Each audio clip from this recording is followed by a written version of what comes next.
Bismillahirrahmanirrahim. Assalamualaikum warahmatullahi wabarakatuh. Globe Al-Hijrah edisi 3 Disember bersama saya Nazirah Syaringat. Khamis depan 7 Disember, genap 2 bulan memuncaknya genosid Zionis Israel ke atas Gaza. Lebih 16,000 syahid, manakala puluhan ribu lagi cedera. Matlamat penjajah itu untuk menghapuskan Hamas bagaimanapun belum tercapai. Malah selepas 7 hari genjatan baru-baru ini, entiti haram itu terus berangan untuk melenyapkan Hamas. Dan di sebalik mimpi di siang hari itu, Israel hakikatnya semakin rapuh apabila kos menyerang Gaza semakin tinggi. Apa masa depan senario ini kepada Zionis Israel? Di media sosial, kerap kali diaju soalan nakal. Jika Amerika Syarikat terlalu sayangkan Israel, mengapa tidak diberi sahaja sebuah kawasan luas dan besar dari tanah mereka untuk dihuni orang Yahudi? Entah apa jawapan pemimpin Amerika Syarikat jika persoalan ini diaju kepada mereka. Nampaknya jika tiada pembabitan dan dukungan Amerika Syarikat kepada sekutu kuatnya Israel, maka entiti haram itu mungkin bakal menghancurkan dirinya sendiri atau self-destruction, ekoran serangan menggila ke atas Gaza. Sudahlah misi menghapuskan Hamas tidak berjaya, biarpun berbekalkan aset ketenteraan dan persenjataan yang canggih dan terkehadapan. Namun, apa yang dilihat ketika ini adalah satu kegagalan besar yang memalukan buat penjajah berkenaan. Penganalisis bebas isu antarabangsa Ismail Hashim berkata, biarpun Washington meluluskan $14.5 bilion Amerika bagi bantuan ketenteraan kepada Zionis Israel, namun Amerika Syarikat perlu beringat kepentingan negara sendiri juga perlu diutamakan.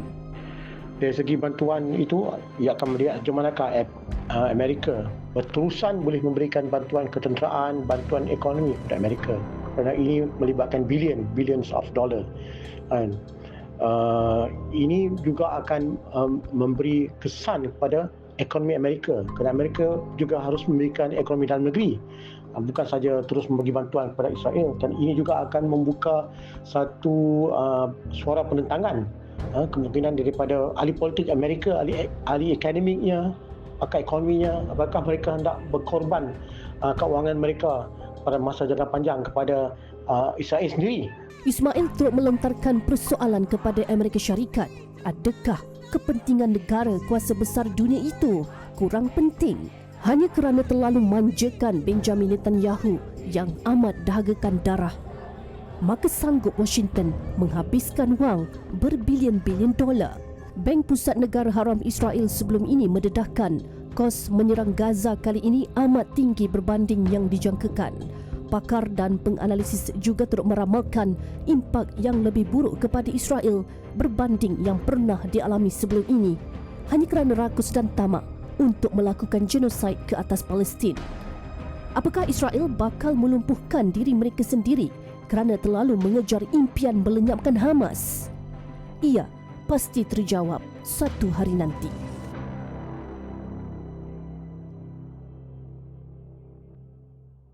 Dan selepas hampir 2 bulan memuncaknya genosid ke atas Gaza, pertubuhan-pertubuhan antarabangsa yang sepatutnya memainkan peranan penting untuk menghentikan kekejaman Zionis Israel seakan-akan masih gagal untuk menghentikan kezaliman itu. Setakat ini, badan-badan dunia dilihat hanya mampu mengecam dan mengutuk tanpa ada kekuatan untuk menghentikan kerakusan Zionis Israel itu. Antara yang menzahirkan kekecewaan dengan badan-badan dan organisasi antarabangsa berhubung isu genosid di Gaza adalah kerajaan sementara Afghanistan. Menurut kerajaan berkenaan, pembunuhan beramai-ramai dan pencerobohan ke atas Palestin adalah isu kemanusiaan global yang wajar diambil perhatian dan diambil tindakan oleh badan-badan dunia kerana ia adalah isu kemanusiaan sejagat.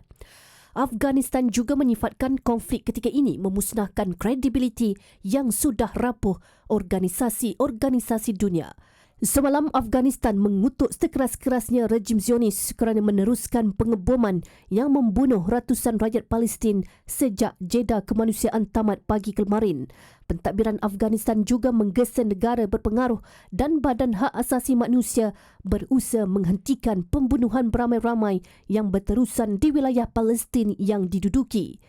Sejak genosid di Gaza memuncak pada 7 Oktober lalu, Israel telah membunuh atau mencederakan hampir 2.5% penduduk di Gaza. Kecederaan dan kematian terus meningkat akibat serangan udara yang berterusan di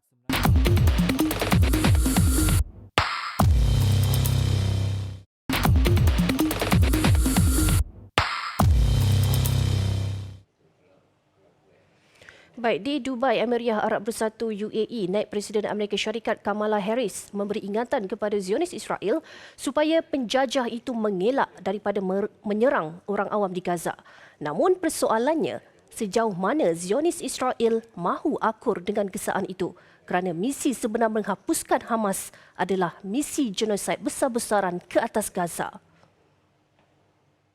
Kamala mengakui terlalu banyak penduduk Palestin tidak berdosa terbunuh di Gaza akibat serangan udara Israel ke atas Gaza apabila jeda kemanusiaan berakhir selepas 7 hari. Masih meletakkan naratif Israel berhak mempertahankan diri.